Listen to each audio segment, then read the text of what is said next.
السلام علیکم ګران شاګردانو، الله دې وکړي چې روغ جوړ باسي. راځو د نن سبق ته. د نن سبق چې د هغه پریزنټ پرفیکټ ټینس دی، پیسیو وایس اکټیو وایس ټینسونه موږ مخکې ویلي وله. اوس به راځو د دې اصولو ته، بیا به د هغه وروسته پر دې باندې جملې جوړول زده کوو. درښایي به ټینسونه په ګرامر کې یو له هغه مهمو شیانو څخه دی چې باید لومړی زده سي. دا د هرې ژبې هغه بنیادي بنسټ دی.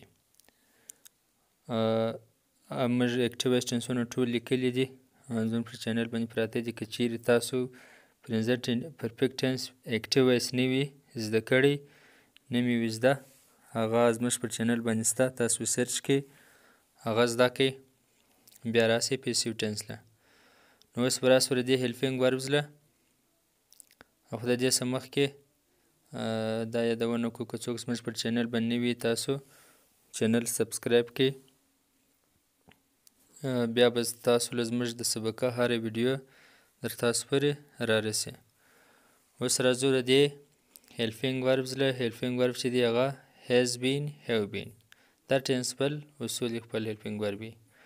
ورب ترډ فرم، په دې کې ترډ فرم لکه څنګه چې موږ په سر کې د دې یادونه وکړه چې په ټولو ټینسو کې ترډ فرم استعمالیږي چې پیسیو وایسي. او سینګولر هیز بین، د سینګولر سره چې واحد نومونه د هغو سره هیز بین موږ استعمالوو.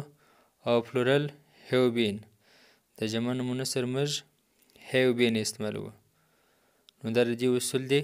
که چیرې بیا هم تعریف خو موږ په اکټیو وایس کې ویلی دی، تاسو به زده کړي. بیا هم که چیرې د چا نه زده، دا ټینس هغه وخت استعمالوو چې په اوس وخت کې یو کار مکمل سوی وي. پرزنټ پرفیکټ ټینس په اوس وخت کې کار مکمل سوی وي. ویډیو سره لایک کړئ. اوس به ښه جملې په غور سره، په ترتیب سره، وضاحت سره درته ووایو. اوس به راسو د دې جملو ته، ښه په غور سره واورئ.